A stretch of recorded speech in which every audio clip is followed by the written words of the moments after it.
Hey, what's going on YouTube? It's Ian, digital marketing consultant and agency owner. And in this video, I'm gonna talk about the 6 commandments to setting up a new ads account. This is important because if you're a new business or you're an agency owner that's getting new businesses coming to you with their ad accounts, you've probably gone through this process a lot where you've gone into an ad account and you've either been staring at a blank power editor or you're looking at a huge hot mess that somebody dumped in your lap to fix. And either way, regardless of your starting point, this framework that I'm about to go over is gonna give you the major things that you need to keep track of as you're setting up that new account. So if you guys are interested in learning about the framework that we use to set up a brand new account or an account that we are fixing, you guys can check out this 6 commandments to a new Facebook ads account.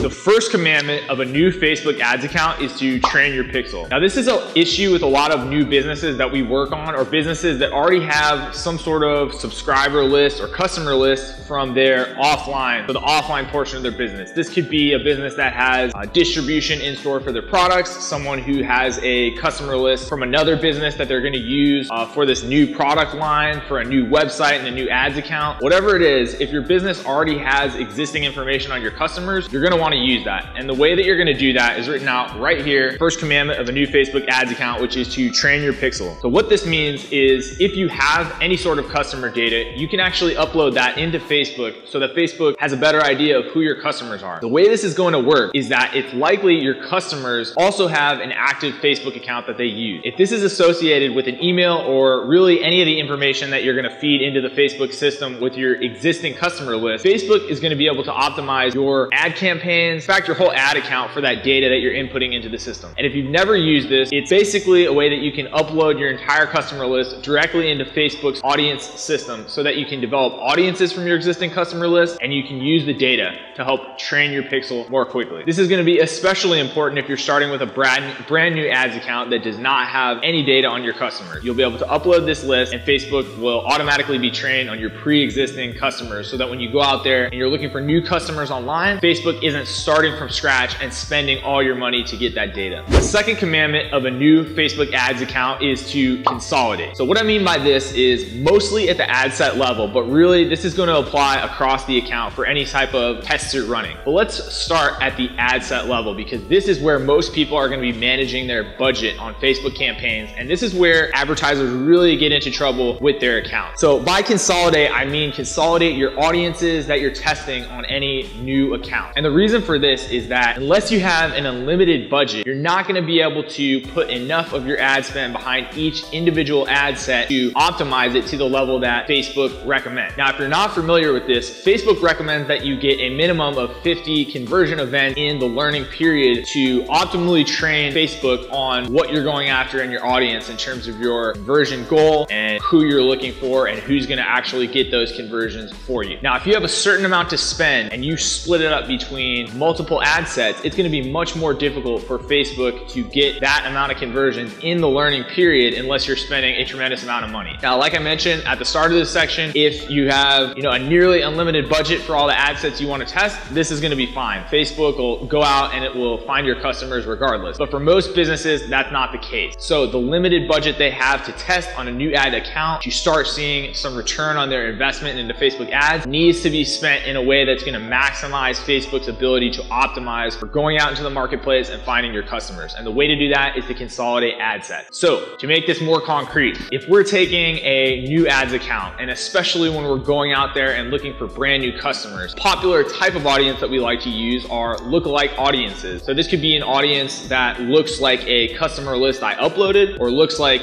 people who previously purchased online. The thing that I'm going to want to do with these lookalike audiences is group them together so that I have the maximum amount of lookalike audiences grouped together for my initial test into one ad set. So Facebook has the best chance of going out and finding people who will actually convert as part of that combined, what we like to call a super lookalike audience. In this way, we're consolidating a number of audiences we think have a good chance of having our customers within that audience into one ad set so that when we spend this test budget on that ad set, we are very likely to go out and find customers instead of splitting all these different lookalike audiences up into multiple ad sets that we then have to throw an equivalent amount of budget at each one just to get the same results on the test. test. So when you're testing, starting a new ad account, starting a new campaign, testing a new type of audience, you're gonna wanna consolidate to make sure that you at least have some of your customers Facebook will be able to go out and find during that initial learning period. The third commandment of a new Facebook ads account is to test creatives. And advertisers really get into trouble with testing creatives in two major ways. So the first one is that they try to test too many creatives at one time in any ad set. This is a really easy mistake. Basically what happens is people will throw 5, 10, 20 different creatives into one ad set, and when Facebook goes to optimize the results on that ad set, it will automatically stop using a lot of the creatives that don't have an initially high level of performance. So what this does, basically, it effectively does not test many of your creatives if you're stacking 10 or 20 creatives in one ad set. This is because Facebook wants to get you the best results possible, so it will quickly rule out testing any ad set or any creative that does not perform in that initial test period. So what you're gonna wanna do to prevent this from happening is to generally test 3 to 5 creatives per ad set. And if you're not getting Facebook to really run any particular creative because it's optimizing for another higher performing creative too quickly, you might want to even cut that down to 2 or even 1 creative per ad set just to make sure that that creative is getting tested. But again, that's a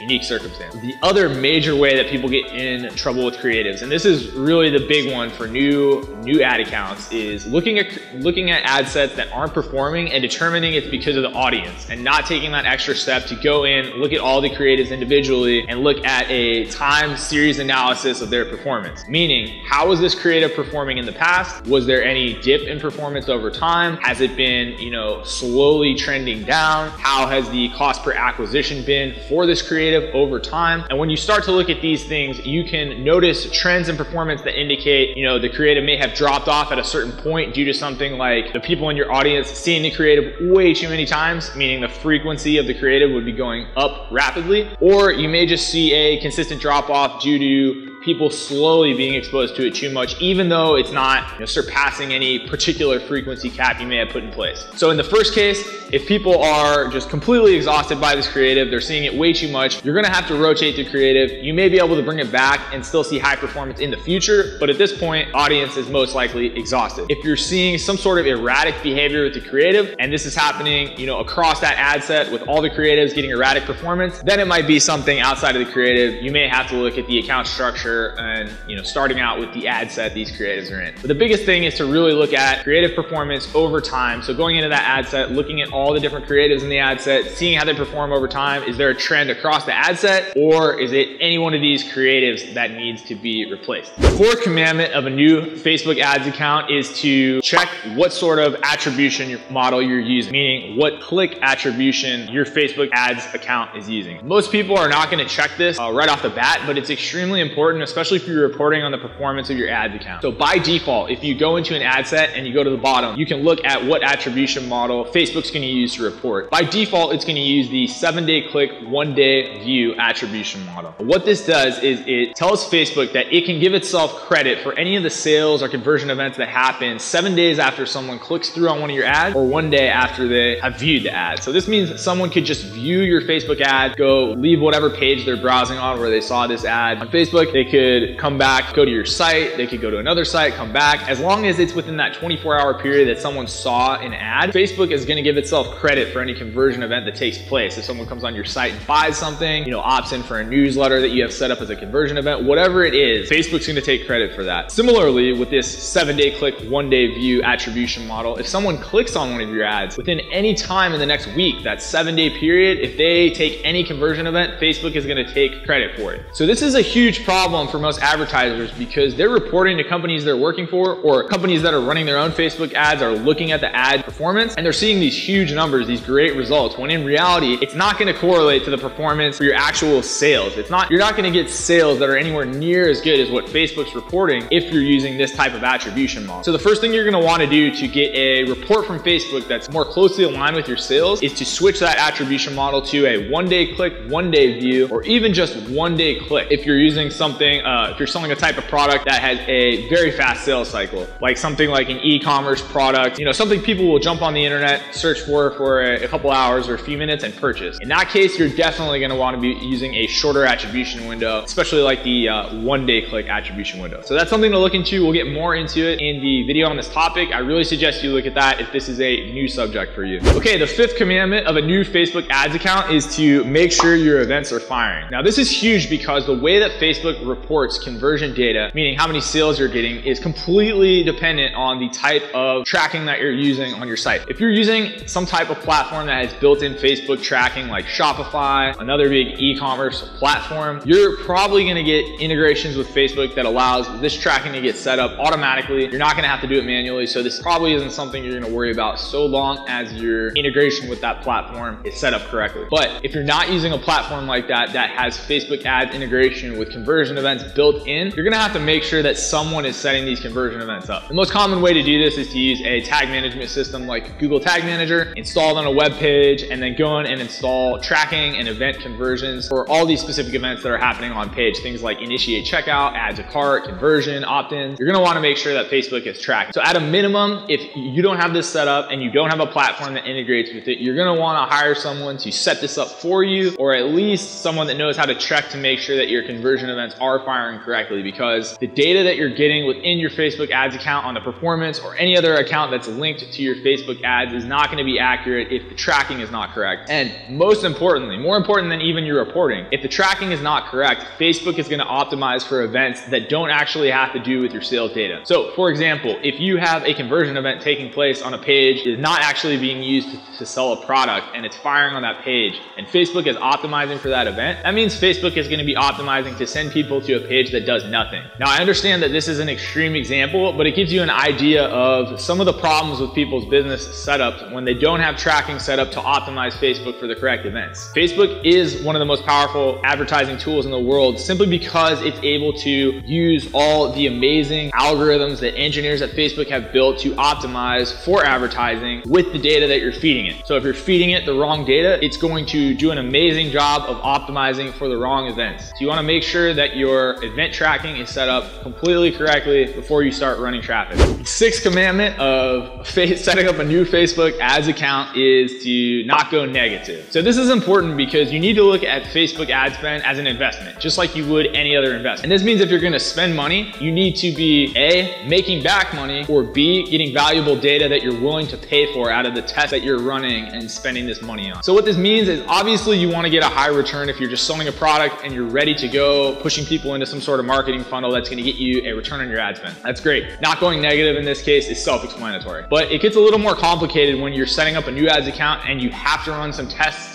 and you're not likely to get conversions right off the bat. In this case, you need to have a well-designed plan for what you're testing running this ads and spending this money. Whether that's trying to get opt-ins, trying to get people to a page that you can remarket to, trying to see who comes to a page and who clicks on your ads to get some sort of valuable insight on your audience. It doesn't matter what it is, but you need to have a plan if you're spending your money or someone else's money, Facebook ads, and you don't plan to get a return, meaning you're just running tests just for the data. You need to know exactly what data it is that you're willing to pay for, and then make sure that you get that. I hope you guys enjoyed that. That was the 6 commandments of a new Facebook ads account. Remember that you can go up and check on this playlist and you'll be able to dive deep into each one of these subjects so you can learn a little bit more about each one. If you haven't, or if you were listening to the attribution part and you really didn't understand it, I highly suggest you go over to that. That's going to be this 4th commandment right here. Use click attribution. Go watch that video. Make sure you understand that, because that's going to be the one most people are likely to not have heard of before this video.